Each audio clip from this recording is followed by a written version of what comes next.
Seguindo agora, então, a programação, a gente vai ter uma palestra da Liz Custódio.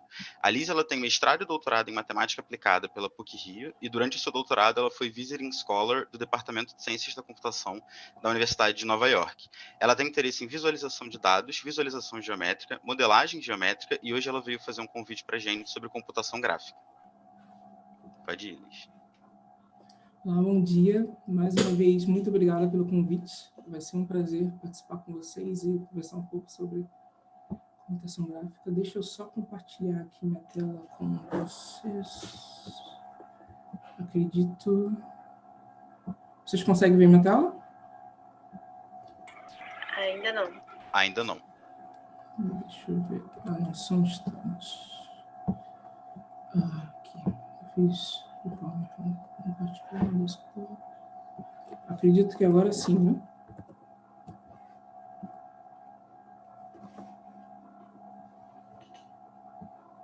Sim. Agora a gente vê. Isso. Então, tá ótimo.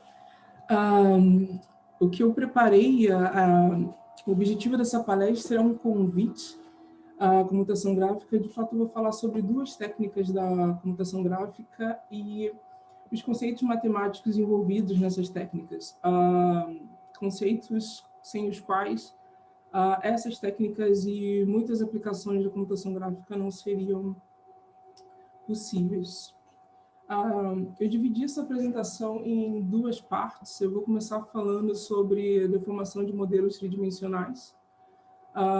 Vou falar um pouco sobre a estrutura que constituem esses personagens de filmes de animação que a gente está acostumado a ver. A estrutura, como essa estrutura é representada, e sobre as técnicas que utilizamos para gerar movimentos, gerar deformações desse modelo, e gerar as cenas que a gente está acostumado a ver. Na segunda parte dessa palestra, eu vou falar sobre visualização de imagens médicas.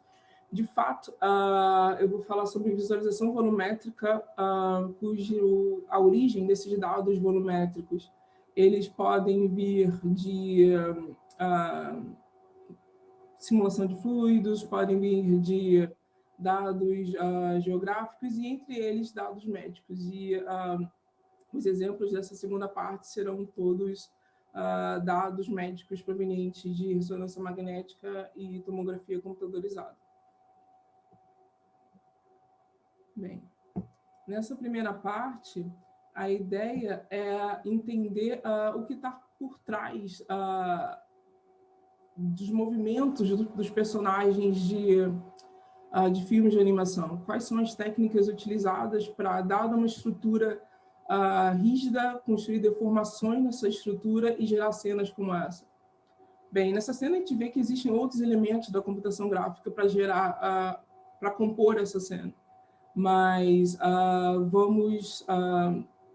o objetivo é falar sobre a técnica específica para gerar movimentos, por exemplo, nesse ratinho, no Ratatouille.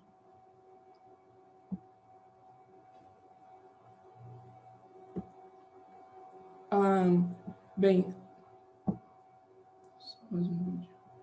modelos como os personagens, como a gente vê em filmes de animação, são modelos como esse, que na verdade são estruturas tridimensionais, são pontos distribuídos no R3, conectados com uma certa conectividade. A gente chama de malha, e pode ser uma malha triangular ou uma malha quadrangular, mas o fato é que nada mais é do que o conjunto de pontos.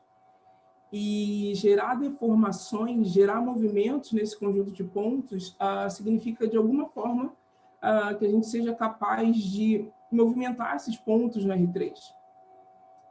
E gerar essas deformações trabalhando diretamente sobre cada ponto desse modelo não seria uma tarefa fácil. Na verdade, não seria uma boa ideia, porque modelos como esse, como a gente pode ver, tem centenas de vértices. O ideal seria que, de alguma forma, fôssemos capazes de controlar esse modelo utilizando um conjunto menor de pontos, utilizando uma estrutura mais simples. E é exatamente dessa forma que as técnicas de deformações de modelos tridimensionais atuam. a gente procura construir, dado o modelo que a gente quer, dado o modelo que representa o personagem, que a gente quer deformar, quer produzir animações, a gente constrói estruturas mais simples. Essa estrutura mais simples pode ser um esqueleto ou o que a gente chama de poliedro de controle. E a partir de um sistema de equações, a partir de algum sistema de equações, a gente vai falar um pouco mais disso daqui a pouco, a gente escreve os pontos desse modelo em função desses pontos de controle. Dessa forma, ao movimentar uma quantidade pequena de pontos de controle, eu consigo mover toda uma região do modelo, tanto quando se trata de esqueleto, quando se trata de poliedro de controle. Aqui a gente vai falar um pouco sobre as deformações baseadas em poliedro de controle e como construir esse tal sistema de coordenadas e quais características esse sistema de coordenadas deve ter para que seja um bom sistema de coordenadas para gerar deformações, animações no modelo tridimensional. As deformações baseadas em poliedro de controle, elas são simples e intuitivas. Essas coordenadas, que até agora eu só estou falando delas e ainda não descrevi uma característica, mas o importante é que elas, que eu vou fazer posteriormente, o importante é que elas são calculadas apenas uma vez. E uma vez que eu obtenho essas coordenadas para escrever os pontos do modelo em função dos pontos de controle, quando eu movimento os pontos de controle, eu tenho deformações nesse modelo de uma forma bem intuitiva. Aqui eu movimentei a perna do modelo Triceratops, aqui eu simulei um passo dessa mulher robô, e aqui simplesmente eu estiquei as orelhas do gatinho. A questão é, a pergunta que fica, na verdade, uma delas é como construir essas coordenadas e quais características elas devem ter para gerar deformações intuitivas como essa. Esses sistemas de coordenadas que a gente procura devem ter, assim como as coordenadas baricêntricas, precisão linear, serem positivas e somarem terem partição da unidade. Por terem que possuir as mesmas características que as coordenadas baricêntricas, a gente chama esse conjunto de coordenadas de extensões de coordenadas baricêntricas. Só uma breve revisão, as coordenadas baricêntricas, quando a gente está lidando com simplexos, um triângulo em 2 dimensões e um tetaedro em 3 dimensões, elas são obtidas simplesmente como razão entre áreas. E uma vez que a gente calcula a coordenada baricêntrica de um ponto no interior do triângulo, por exemplo, em função dos vértices desse triângulo, quando a gente movimenta esse triângulo, a gente tem a posição equivalente no interior, nesse ponto no interior do triângulo.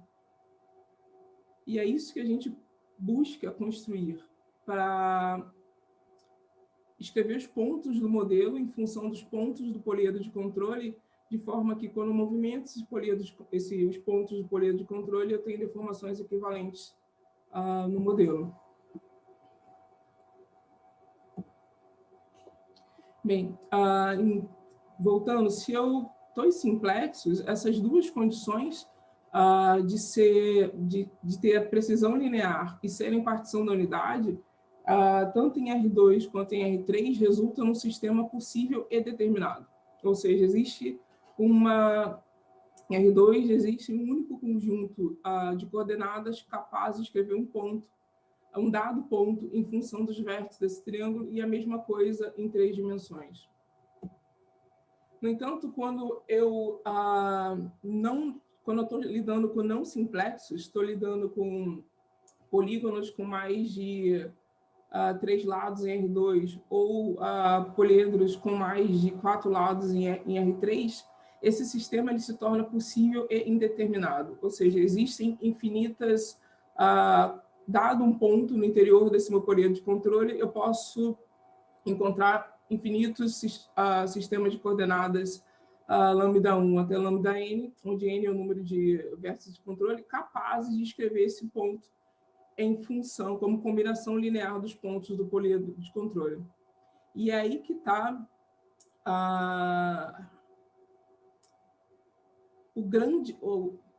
forma com que você busca construir esse sistema de coordenadas vai refletir diretamente no comportamento da deformação que você obtém.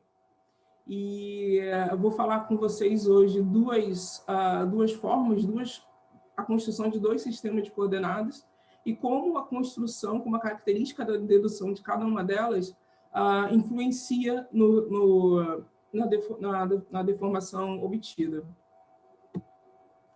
O interessante é que, se a gente for observar, quando a gente quer propagar a influência de um dado vértice de controle para o interior, por interior desse meu poliedro, e eu preciso que essa deformação seja suave, porque eu não quero movimentar um vértice de controle e, por exemplo, que existe uma certa quebra nesse meu modelo, uma certa descontinuidade nesse meu modelo. Então, eu preciso, eu tenho um ponto poliedro de controle, eu quero propagar a influência dele por interior desse poliedro de forma que seja suave, e de forma que essa função que representa a influência desse vértice de controle sobre o meu poliedro de controle deve ser a função identidade.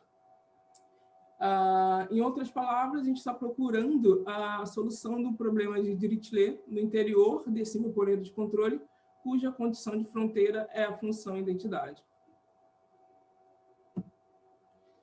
Como eu falei com vocês, existem infinitas coordenadas capazes de escrever um ponto no interior do poliedro de controle, uma vez que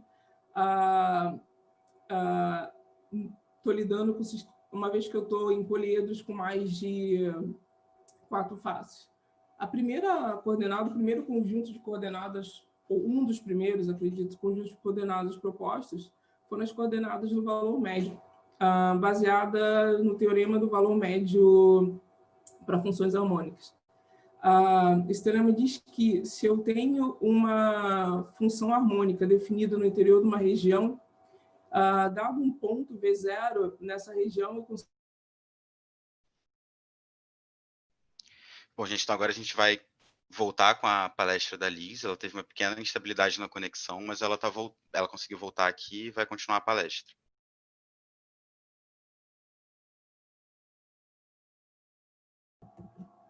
Bem, gente, desculpa pelo imprevisto, a internet me deixou na mão. A saída foi rotear com o celular e vamos ver. Espero que dê tudo certo até o final da apresentação. Retomando, uma das primeiras sistemas de coordenadas propostos foram as coordenadas do valor médio. E eu acho interessante deduzir com vocês a construção dessas coordenadas, mesmo em R2, para a gente entender as características da dedução que são refletidas nas deformações que a gente obtém com elas. Se a gente triangular esse meu polígono de controle usando como vértices o vértice V0, onde eu quero descobrir o valor dessa função no interior, e os vértices da fronteira, a gente consegue reescrever essa equação 1 aqui, a equação do teorema, substituindo a integral sobre gama sobre a integral sobre o somatório das integrais sobre U. E o ponto-chave na dedução dessas coordenadas é que, de fato, aqui é só repetir para a gente ter esse ponto de partida, o ponto-chave é que a gente consegue escrever o valor da integral nos arcos γ-i em função dos valores sobre a fronteira, e nesse caso, essa minha f é a minha função identidade, então eu consigo escrever a posição desse V0, bom, deixa eu não pular fases, eu consigo escrever o valor da integral sobre de U sobre γ-i em função do valor dessa função na condição de fronteira. E dessa forma, aqui eu vou dar um pequeno salto, mas é realmente, desculpa, deixa eu só voltar aqui, é realmente só substituir a equação do lema na equação do teorema, com um pouco de conta e lidando com os índices, essa parte não é tão importante, a gente chega nessa condição aqui, onde eu consigo escrever o valor da função u vezes 0 em função das tangentes dos arcos αi e αi mais 1 e a posição dos pontos V0. Aqui, o que eu queria destacar com vocês é que, isolando esse meu u de V0, eu acabo obtendo o valor dessas minhas coordenadas através da normalização desse meu w e o i aqui. Então, eu falo que meu u de V0 vai ser o somatório de lambda i vezes u em vi, ou seja, a função u em cada um desses vértices. Nesse caso, essa minha função, essa minha condição de fronteira é a função identidade, então a gente acaba chegando que a gente consegue escrever V0 em função de um conjunto de coordenadas como combinação linear dos vértices dessa fronteira. O importante é que observar que, como esse meu lambda i ele foi obtido pela normalização de wi, ele vai sim somar 1. A precisão linear foi o resultado que a gente obteve e vai ser sempre positivo porque os meus arcos αi e αi menos 1, eles estão sempre entre 0 e 180. Então, dividindo por 2, eu vou ter sempre essas tangentes aqui no ângulo de 90 e serão sempre positivas. Existem alguns detalhes que a gente precisa ver, mas a gente vai ver isso pela frente. Mas o importante é que essa dedução resultou em coordenadas que possuem, sim, as características de coordenadas baricêntricas. Como resultado, a gente obtém coordenadas com influência local sobre do poliedro de controle sobre os pontos do modelo. E isso é que a gente procura, porque eu espero ter uma certa intuição da deformação que eu vou gerar no modelo. Então, quando eu mexo uma região do modelo, eu quero ser capaz de intuir qual será a deformação gerada, e para isso eu preciso ter uma influência local dessas coordenadas. Como eu comentei com vocês, existem infinitas soluções, infinitas coordenadas, e, de fato, várias formas de chegar a essas coordenadas. E algumas delas resultam em coordenadas com um comportamento global, que pode ser bom para um certo tipo de deformação. Se eu quero preservar, por exemplo, o volume desse meu modelo, coordenadas com comportamento global me permitem deformações conformes. Mas se eu quero simplesmente gerar deformações intuitivas e gerar movimento no personagem, quanto mais local essa minha influência, melhor. Aqui, em vermelho, a gente vê a propagação dessa influência, até onde vai a influência dos pontos de controle que eu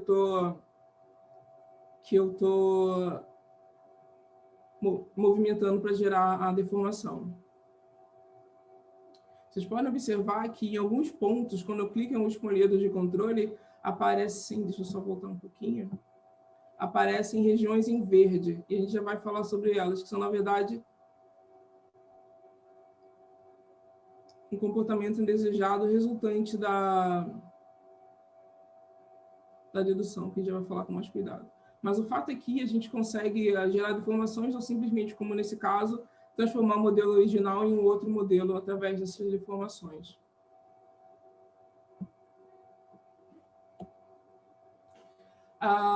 O problema é que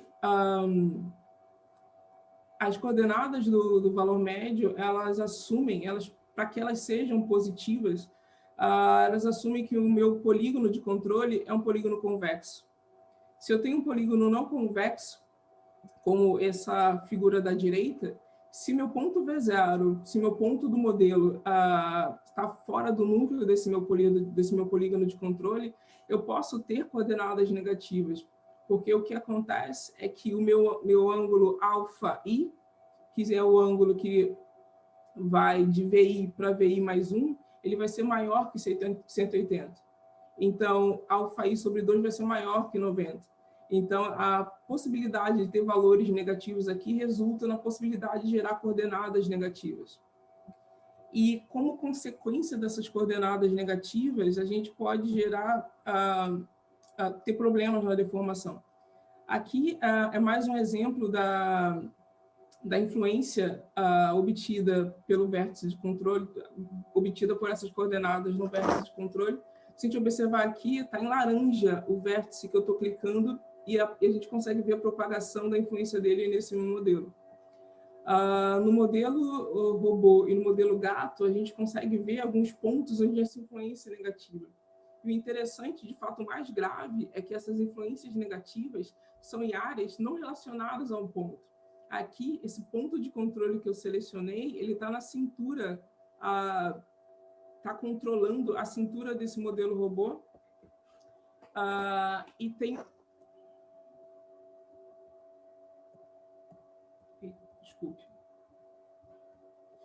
Desculpe. E tem uma influência negativa sobre o braço desse modelo. Como consequência disso, bem, aqui essa imagem destaca essa influência negativa sobre regiões não relacionadas. Eu tenho aqui na perna esquerda desse modelo, ou na perna direita desse modelo, esse ponto de controle que exerce toda uma influência nessa região, mas oferece uma influência negativa na perna oposta. E, como consequência, como geram movimentos, acontece uma certa briga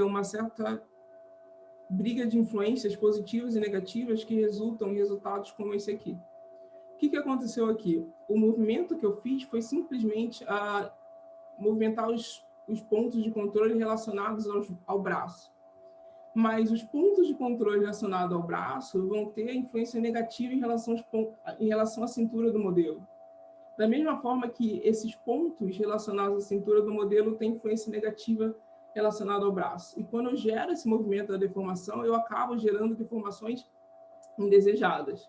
E, de fato, é porque esse poliedro de controle, e, de fato, a maioria dos poliedros de controle, quando a gente lida com deformações, não são convexos.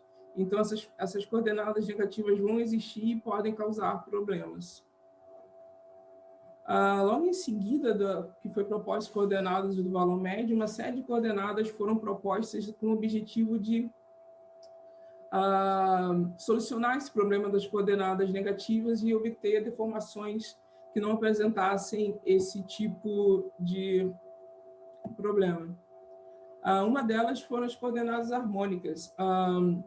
As coordenadas harmônicas elas são obtidas diretamente como solução da equação de Laplace, a solução numérica da equação de Laplace dada uma condição de fronteira. Então, nesse caso, para a dedução dessas coordenadas, para cada vértice de controle, eu vou obter uma solução HI.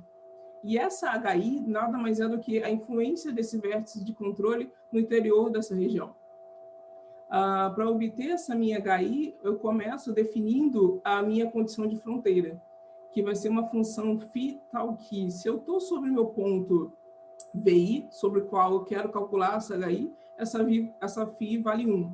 Caso contrário, essa φ vale 0.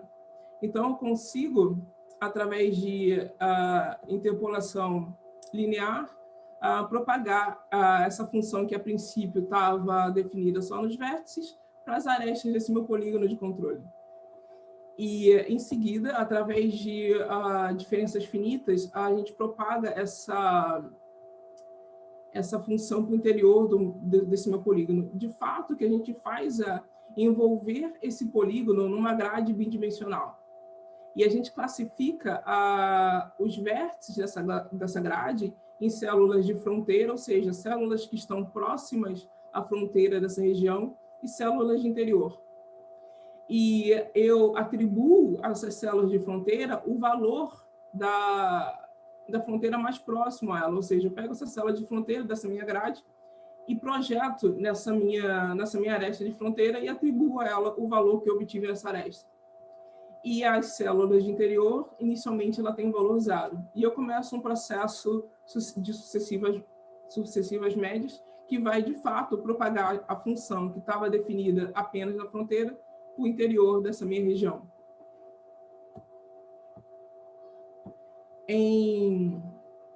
Em 3 dimensões, o processo é exatamente o mesmo. Eu envolvo o meu poliedro de controle e, consequentemente, meu modelo numa grade tridimensional. E classifico as células dessa grade como células de fronteira, que aqui são as células em vermelho, e células de interior. E, assim, eu tenho inicialmente a função definida apenas nos vértices, eu interpolo para obter essa função sobre as arestas e, em seguida, sobre as faces. E eu atribuo o valor das faces de uma célula de fronteira projetando sobre a face da mesma forma que a gente fez em 2 dimensões. As células em azul, que são as células de interior, a princípio, elas têm valor 0, e a partir de um processo de sucessivas médias, eu propago essa influência para o interior. O interessante é que, com essa dedução, a influência de um dado vértice vai ser propagada para o interior do poliedro de controle, seguindo o caminho no interior. Então, a influência desse vértice, por exemplo, sobre esse vértice aqui, ele vai seguir essa distância no interior do modelo. E essa distância vai ser uma influência pequena. O problema que eu acabei não falando, o problema das coordenadas do valor médio é que a distância utilizada é a distância euclidiana. Então, a influência desse ponto de controle para essa região aqui é dado por essa distância aqui, e esse era o problema. Aqui não, a influência desse vértice para essa região do modelo é pequena porque ela percorre esse caminho aqui, esse caminho da propagação.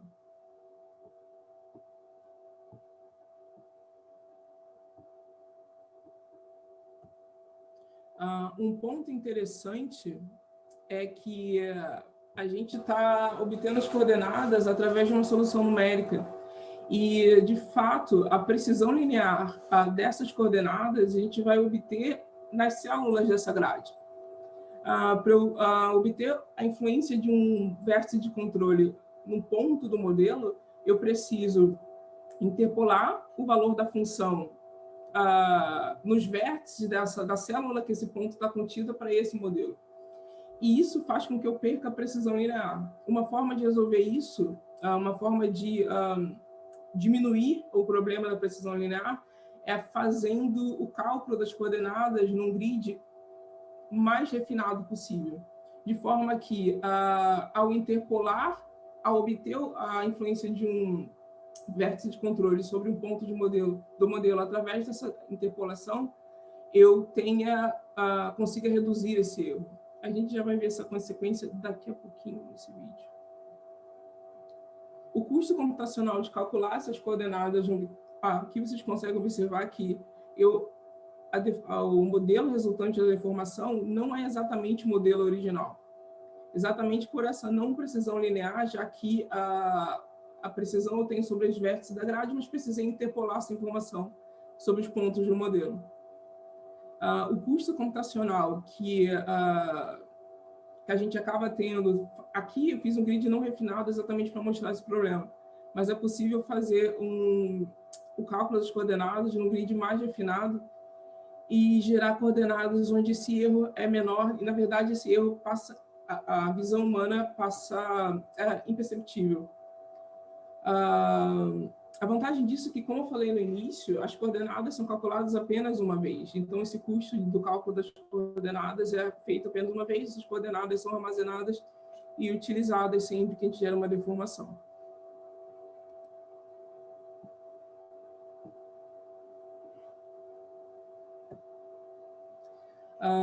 Assim como as coordenadas do valor médio, as coordenadas que a gente obtém, a influência de um vértice que a gente obtém através das coordenadas harmônicas, é uma influência local e, como a gente observa aqui, não apresenta o problema das coordenadas negativas, da influência negativa que apresentava as coordenadas do valor médio.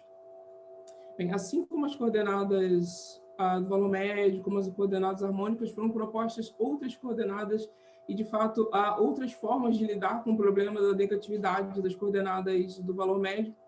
E como mencionei anteriormente, cada abordagem resulta resulta num processo de deformação com características próprias.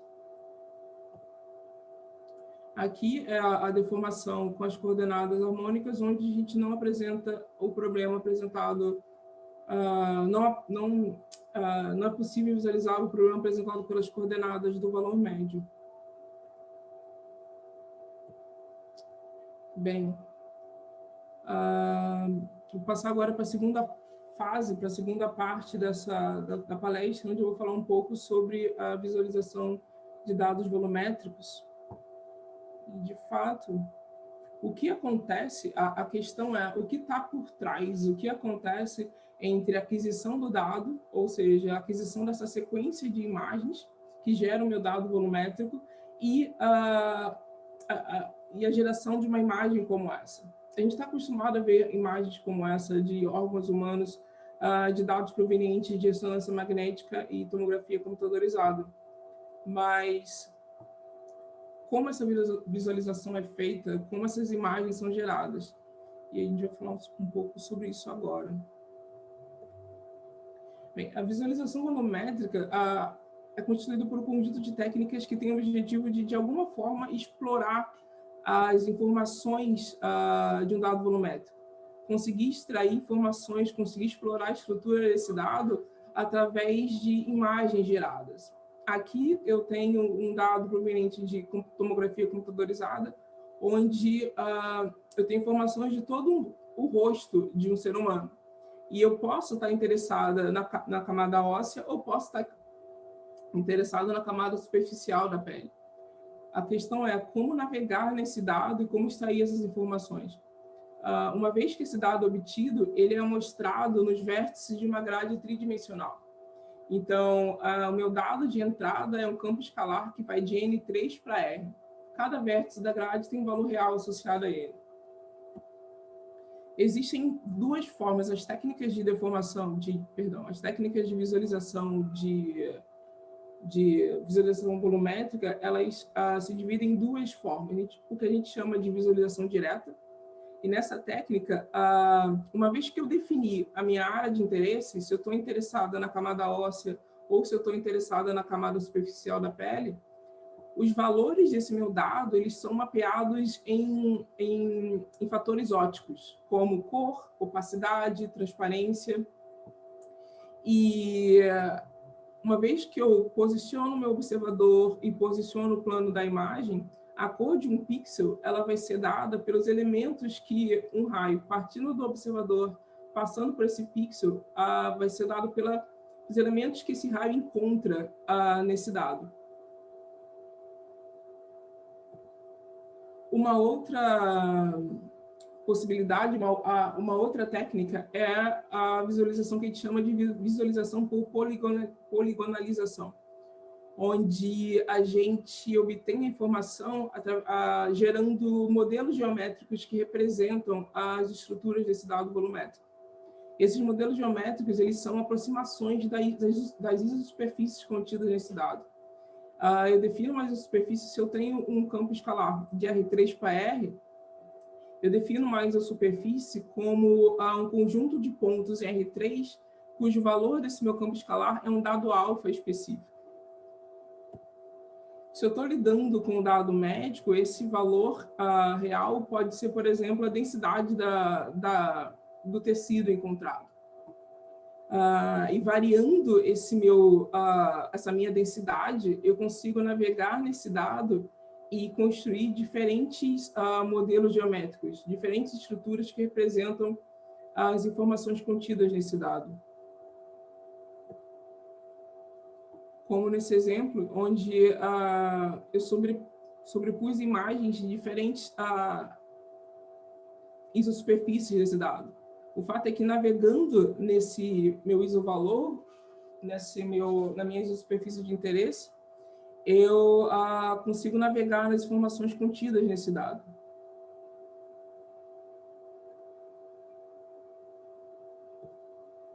De fato, esse modelo criado é uma estrutura computacional bem parecida. Na verdade, é a mesma estrutura computacional dos modelos que a gente viu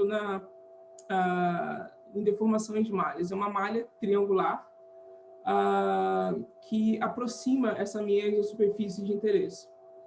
A vantagem da técnica de visualização por poligonização, que é que a gente vai falar um pouco mais daqui para frente, é que uma vez que eu gero esse modelo, a visualização da informação do dado passa a ser a visualização desse modelo. E é uma visualização mais simples, com custo computacional menor. Entre os algoritmos extratores de isosuperfície, ou seja, entre os algoritmos que constroem esse meu modelo geométrico, o Martin Cubes ele é o mais popular entre eles. Ele foi proposto em 87, mas ele é robusto, ele tem baixo custo computacional e, de fato, é esse algoritmo que está implementado na maioria das ferramentas de visualização volumétrica. Ele, desde que ele foi inventado, foram sendo propostas melhorias nesse algoritmo e até hoje ele é utilizado. Ele tem como dado de entrada esse meu dado escalar, esse meu campo escalar amostrado sobre os vértices da minha grade, e esse meu isovalor alfa, ou seja, eu tenho meu dado volumétrico e a superfície que eu estou interessado, o isovalor associado à isosuperfície que eu quero construir. E como saída, ele gera aquela malha triangular que aproxima a isosuperfície associada a esse meu isovalor de interesse. Na verdade, como eu falei, como a gente viu, a gente tem esse dado, ele é mostrado sobre os vértices dessa minha grade. Então, as informações que eu tenho do dado, eu tenho apenas para cada célula, eu tenho apenas os valores sobre os vértices dessa grade. Então, o que a isosuperfície que, de fato, a gente aproxima é a isosuperfície induzida pela interpolação nesses pontos. Essa é a minha função G aqui, a interpolação trilinear dos valores de entrada nesses vértices de uma célula desse dado. Então, o que a gente aproxima, de fato, é essa isosuperfície induzida por essa interpolação, já que no interior de cada célula a gente não tem informação do dado original. O Martin Cubes, ele é um algoritmo que a gente chama de dividir para conquistar. O que ele faz é, dado esse meu dado volumétrico, dado essa minha grade tridimensional, ele resolve o problema em cada uma das células, gera a resposta para cada uma delas e, no final, junta todas essas respostas. Então, para cada célula da minha grade, ele procura entender como a isosuperfície se comporta no interior dessa célula, gera uma aproximação e, no final, juntando todas essas pequenas aproximações construídas, a gente chega no modelo original, quer dizer, na isosuperfície, na representação da isosuperfície que a gente deseja visualizar. Então, aqui eu tenho só um exemplo, eu tenho importante, a simplicidade desse algoritmo que fez com que ele fosse utilizado, com que ele seja utilizado até hoje. E, de fato, a ideia de construção dessa aproximação, ela é bem simples, ela é bem robusta. O que o algoritmo faz é, para cada célula dessa grade, ele classifica como positivo os vértices que têm o valor maior ou igual ao isovalor de interesse e negativo os vértices que têm isovalor menor que o isovalor de interesse. Dessa forma, as arestas intersectadas serão as arestas que têm sinais opostos em seus vértices. Então, ele detecta esses meus pontos de interseção, verifica a configuração de sinais sobre os vértices desse cubo e gera uma aproximação. Como eu falei, fazendo isso para cada uma das células, para cada um dos cubos dessa grade, no final, juntando todas essas informações, a gente chega na representação final. O interessante aqui bem, cada um dos seus vértices eu tenho duas possibilidades, positivo ou negativo. Então, eu tenho 2 elevado à 8ª possibilidade, 256 formas dessa minha isosuperfície intersectar as arestas de um cubo da grade. Claro que se a gente desconsiderar a rotação e o complementar, quero dizer, essa configuração onde esse vértice é positivo e os demais são negativos, a representação gerada por ela é a mesma que se um vértice esse vértice aqui fosse positivo, o restante fosse negativo. Então, desconsiderando essas rotações e casos complementares, que, por exemplo, o caso desse vértice aqui ser negativo e todos os outros serem positivos, resulta em 14 casos. 14 formas da isosuperfície intersectar as arestas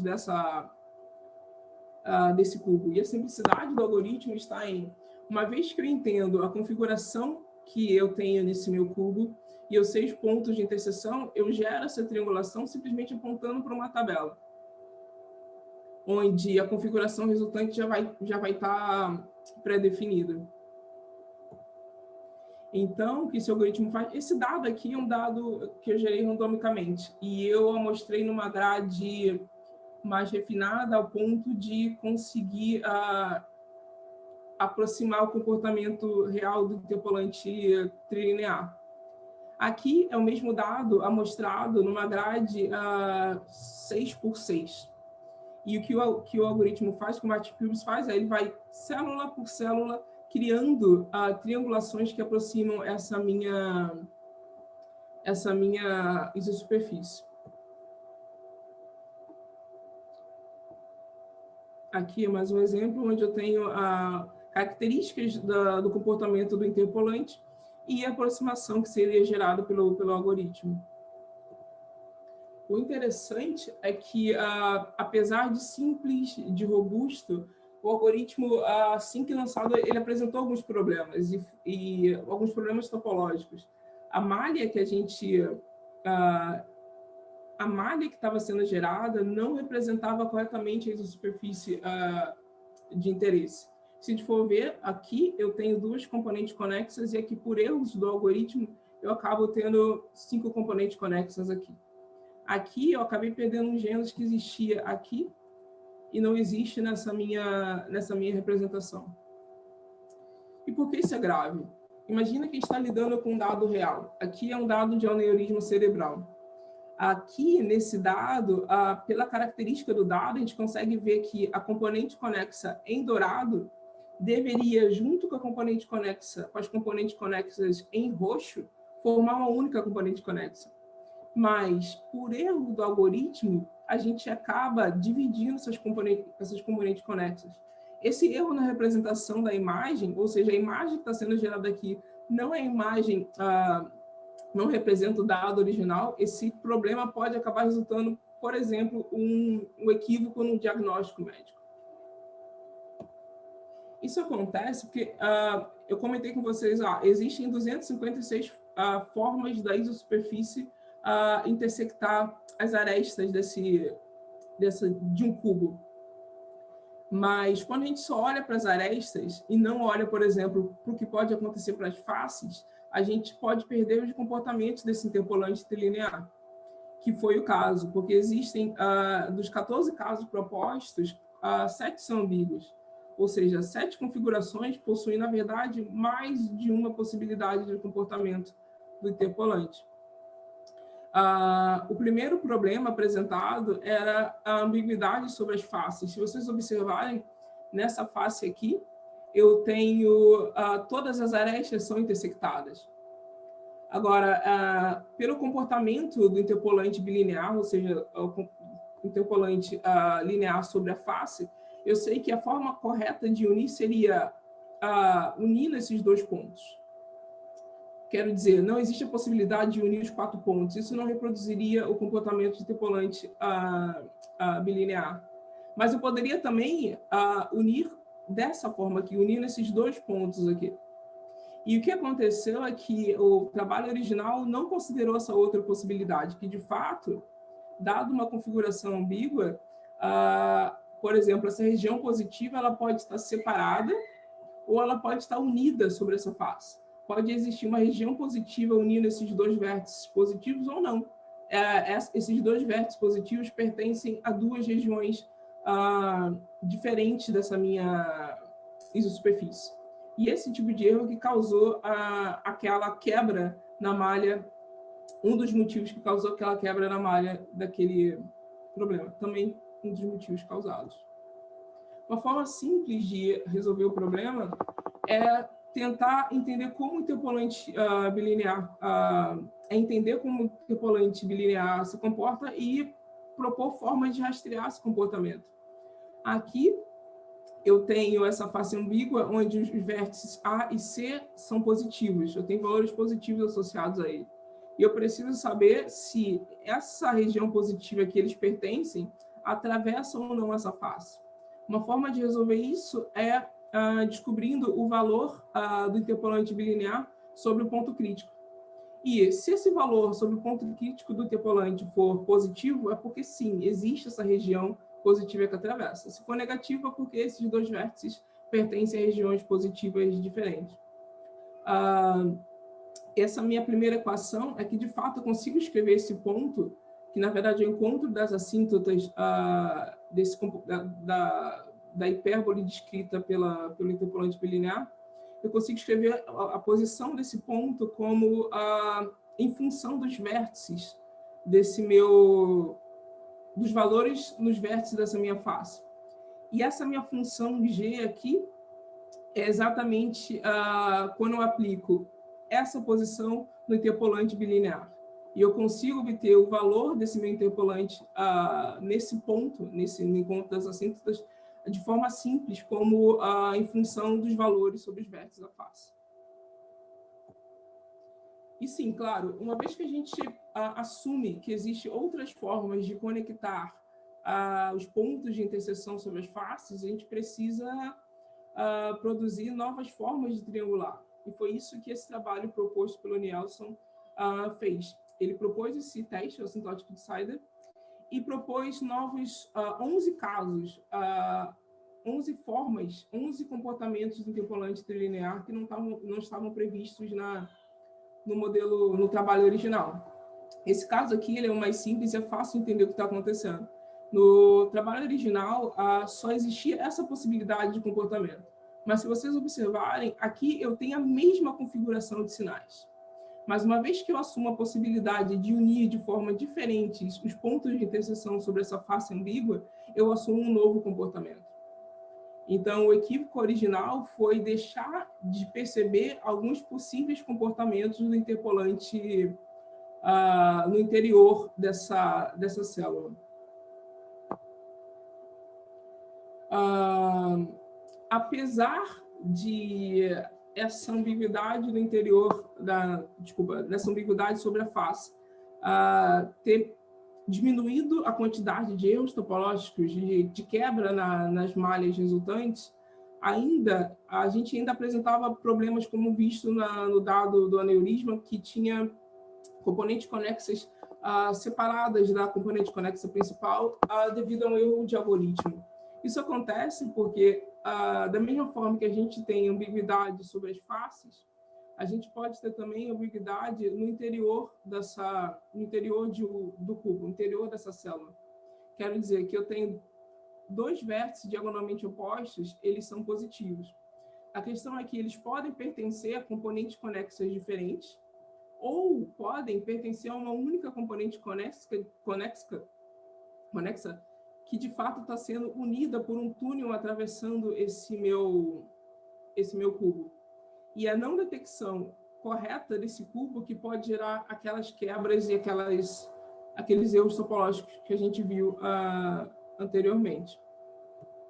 Bem, uma forma de resolver esse problema foi proposta em 94, onde, com a mesma natureza do teste feito sobre as faces, eu encontro o ponto crítico, avalio o sinal do interpolante trilinear no ponto crítico e vejo se esse valor for positivo, é porque existe uma região positiva atravessando esse túnel, atravessando esse cubo. Caso contrário, porque eu tenho regiões separadas.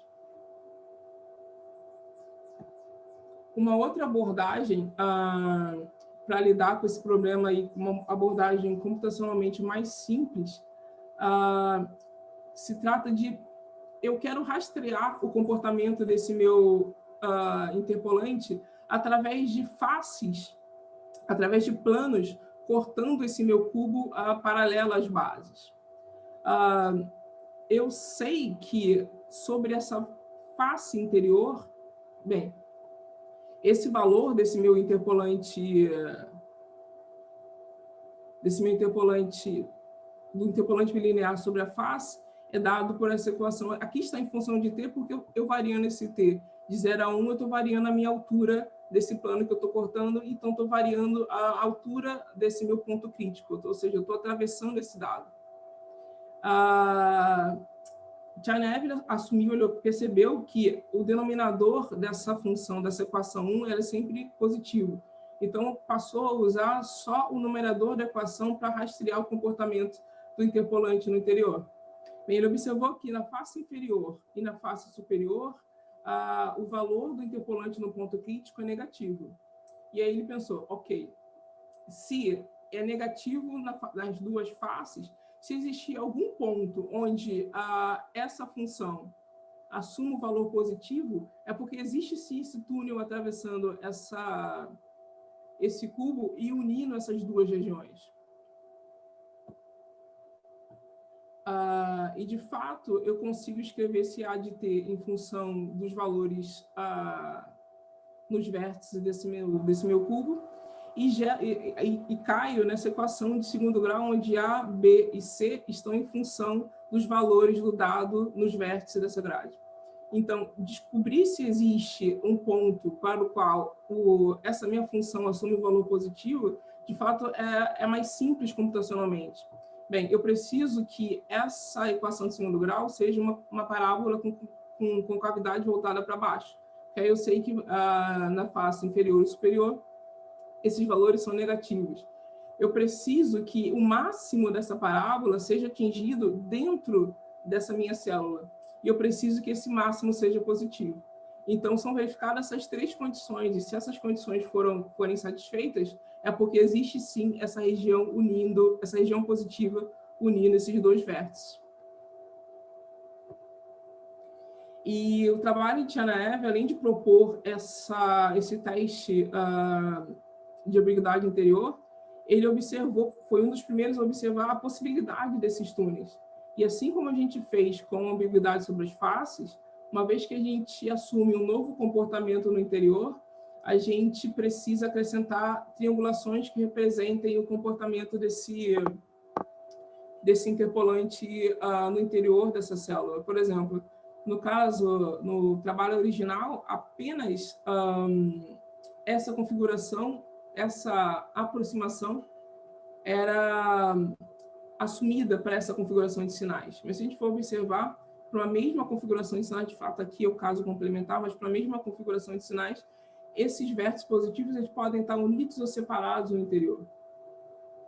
E resolvendo esse problema da correta detecção de túneis, é possível resolver o problema que a gente observou sobre as quebras na malha, as descontinuidades na malha. De fato, o problema de separar componentes conexas que deveriam estar unidas. De fato, porque a pergunta que fica é, inicialmente eu tinha 14 casos, depois eu tinha 25 casos, e agora o Tchernev estendeu para 33 casos. Será que ainda existem novas possibilidades? De fato, em 2003, foi provado que essas 33 configurações propostas pelo Tchernev realmente representam corretamente todos os possíveis comportamentos do interpolante trilinear. Não existe uma configuração que foi deixada de fora. Não existe uma configuração que não possa ser representada pelas configurações propostas pelo Tchernev. O fato é que um problema que ainda ficou é que, só um caso interessante, é porque esse algoritmo é de 87, e desde 87 ele foi recebendo inúmeras melhorias. E a coerência topológica foi uma das direções dessas melhorias. E é interessante que sempre que um novo trabalho relacionado ao Martin Cubes era lançado, a proposta era que finalmente foi resolvido o problema topológico. Finalmente é possível um algoritmo Martin Cubes que gere corretamente a topologia induzida pelo interpolante trilinear. E em 2003 foi um dos trabalhos nessa direção, onde provou que a tabela proposta por Tchernev de fato representava todos esses comportamentos, No entanto, o que não foi observado é que esse teste proposto por Tianaev, ele funciona para quase todas as configurações ambíguas. Quero dizer, esse teste não vai funcionar para a configuração 13. As hipóteses assumidas por Tianaev no teste dele não funcionam para uma das configurações, que é o caso que a gente chama de caso 13. Esse caso 13, de fato, e isso fez parte da minha tese de doutorado, esse caso 13, de fato, ele é o mais complexo dos casos. Se a gente observar, por uma mesma configuração de sinais, a gente tem 6 possíveis comportamentos do interpolante no interior. 4 dessas configurações a gente consegue apontar corretamente simplesmente pela combinação dos testes sobre as faces. De acordo com os resultados dos testes de ambiguidade sobre as faces, eu consigo detectar, apontar para a correta forma de triangulação. Mas para um desses casos, que é o caso 13.5, existe uma ambiguidade interior que o teste proposto por Tianaev não vai funcionar. Por que ele não vai funcionar? Se a gente for observar, o Tianaev assume que nas faces inferior e superior, o valor do ponto crítico, do interpolante no ponto crítico, são negativos. Mas se a gente olhar, esse caso tem comportamento diferente, porque ele, digamos que ele seja negativo sobre essa face, ele atravessa a minha superfície e ele é positivo sobre a face superior.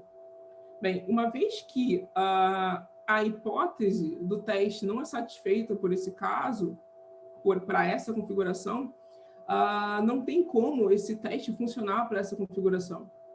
E, de fato, esse foi o motivo de ainda existirem erros até 2013 da representação gerada por esse algoritmo. Isso acontece porque o comportamento do ponto crítico e do interpolante, no caso 13, vai numa direção não prevista por Tianaev. O que acontece se a gente observar, para esse caso 13.5.2, ou seja, o 13.5, onde tem um túnel no interior, o meu ponto crítico ele começa negativo, ele atravessa a minha isosuperfície em um momento, passa a ser positivo, atravessa novamente, passa a ser negativo, e depois ele aparece em outro ponto, sendo positivo novamente. Ou seja, são 3 trocas de sinais que esse meu ponto crítico ele passa ao atravessar essa minha célula. Se a gente observar, a equação que o Tianaev usou para rastrear essa troca de sinais é uma equação de segundo grau. Essa equação ela não é capaz de rastrear essas 3 trocas de sinais, falando de forma mais simples. Então, o que a gente fez foi propor um teste. Nesse trabalho, a gente propôs um teste onde a gente leva em consideração a característica, ou seja, esse comportamento desse dado. A gente sabe que, para esse caso em específico, as 2 raízes dessa equação, do mesmo teste que o Tianaev usou, vão estar no intervalo 0,1 e o ponto crítico associados a ela vão estar dentro desse cubo. Então, a gente verifica se essas 2 condições acontecem para apontar para a correta representação. Aqui é aquele mesmo dado que a gente viu no início, só que dessa vez gerado por 3 algoritmos. O primeiro é o algoritmo implementado no VTK, que é uma ferramenta de visualização muito utilizada, e, de fato, ela é o algoritmo no VTK que está por trás do ParaView, da ferramenta de visualização ParaView. A segunda, a A, é a do VTK, a B é a da implementação que existia até 2003, a implementação que se dizia ter coerências topológicas, e a terceira é a implementação com essa modificação. Na verdade, nesse trabalho, outros problemas foram encontrados, mas o principal relacionado a essa palestra foi em relação a esse caso 13, em conseguir apontar para o caso correto. Apesar da tabela proposta pelo Tianaev estar correta, o teste ainda cometia alguns equívocos.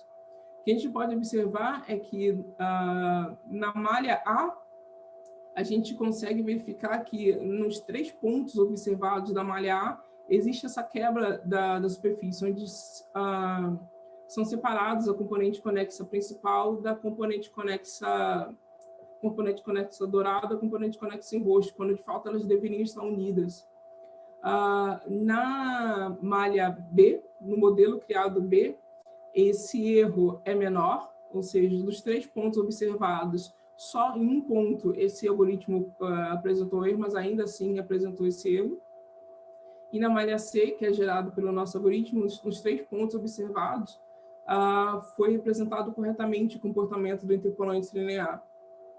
Só uma observação, que aqui um detalhe interessante é que a gente está aproximando o comportamento do interpolante trilinear. Uma outra discussão é, ok, e quão preciso é esse interpolante? Quais são as consequências de usar esse interpolante?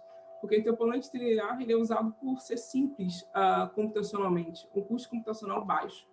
Mas a gente pode pensar em situações onde esse interpolante não conseguiria detectar todas as possibilidades. Por exemplo, se a superfície cortasse 2 vezes uma mesma aresta.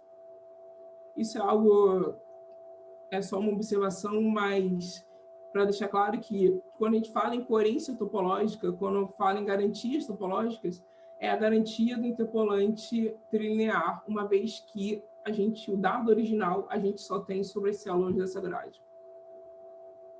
E aqui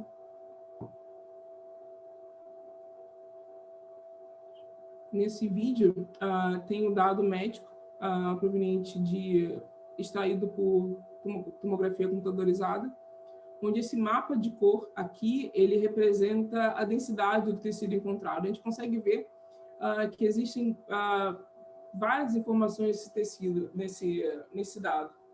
E de acordo com a superfície de interesse, de acordo com a região do dado que eu queira representar, eu consigo gerar um modelo que reproduza, que represente essa informação.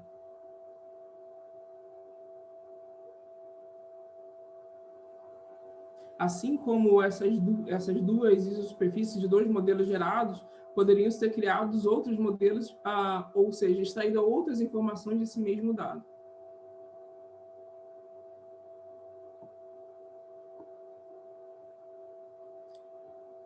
É isso. Obrigada. Obrigado, professora Liz. Foi muito interessante a palestra. A gente tem algumas perguntas aqui, antes de ir para o break. O Paulo perguntou qual é o software utilizado na demonstração desses modelos, na visualização, eu imagino. Na visualização. Porque eu acho que é aqui de visualização. Uhum. Essa é uma pergunta interessante, porque se a gente for ver, de 87 para cá, vários algoritmos foram sendo propostos, várias melhorias foram sendo propostas, e ainda assim problemas continuavam sendo encontrados. O importante é que a gente precisa investir tempo também em construir ferramentas de verificação. Além de propor um novo algoritmo, sermos capazes de construir ferramentas que testem exaustivamente o resultado obtido. E foi assim que a gente provou nossos resultados. A gente provou nossos resultados empiricamente. A gente construiu ferramentas de verificação que geravam dados randômicos aleatórios e dados dos quais a gente sabia a topologia esperada, a gente sabia o resultado que a gente esperava, a gente tinha os invariantes topológicos desses dados, e gerava a malha pelo nosso algoritmo e verificava se a malha resultante, se os invariantes topológicos da malha resultante tinham os mesmos invariantes topológicos originais desse dado. Então, a gente rodou para 100 mil casos. Ficou um tempo aí rodando, mas para garantir que as modificações que fizemos realmente garantiam a coerência topológica. Então, não foi usado um software específico, mas a gente criou ferramentas de verificação capazes de testar exaustivamente para diferentes configurações as modificações algorítmicas que a gente propôs. E essa mesma ferramenta de verificação foi utilizada para obter os erros dos algoritmos das versões anteriores. Foi assim que a gente encontrou, por exemplo, esse erro no dado aneurisma. Eu acho que agora a gente tem uma pergunta do... Bom, eu não sei, é que pediram para abrir o microfone. Eu não...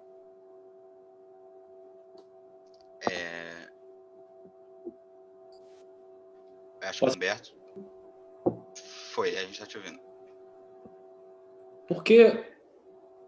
Obrigado pela palestra, foi muito legal, muito boa.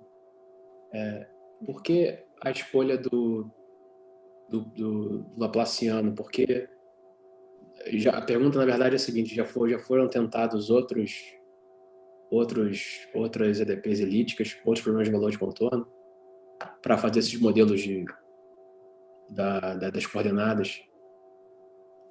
Então, a escolha do Laplaciano é por essa exigência da suavidade. E, de fato, até os trabalhos que eu acompanhei, não, iam todos na direção de encontrar essa função harmônica, que o Laplaciano fosse igual a zero. Ok. Quer dizer, a questão da suavidade, enfim, diversos outros operadores... Exato, sim. Eu acredito... eu acompanhei, porque essa é a minha defesa, fez parte do meu trabalho de mestrado, e eu acompanhei os trabalhos que saíram nessa direção até 2013, 2014, e iam nessa direção do Laplaciano. Os trabalhos propunham diferentes abordagens para obter coordenadas ou obter funções que respeitassem coordenadas cujo Laplaciano fosse igual a zero. Todos iam realmente nessa direção. Quero dizer, isso baseado em deformações baseadas em colheita de controle.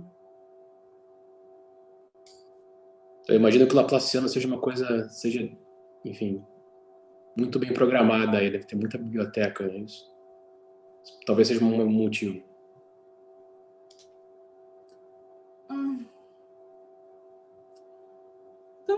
Também pode ser um caminho, porque as coordenadas de valor médio, que foi uma das primeiras, acho que ela é de 2003, abriu o caminho para uma direção e deixou claro que existia um problema. Então, os demais trabalhos foram muito na direção e, de fato, passou a ser o artigo onde a comparação era feita, comparava com esse trabalho de 2003. Então, foi dada uma direção que o problema existia, e muitos trabalhos foram nessa mesma direção, com diferentes abordagens para resolver esse problema. Obrigado. Uma pergunta também é, com mais poder computacional, a tendência é a gente ter cada vez mais, poder ter pelo menos cada vez mais polígonos e poliedros de controle, né? Só que existe algum algoritmo, alguma tendência que muda isso de alguma forma? Não entendi a pergunta.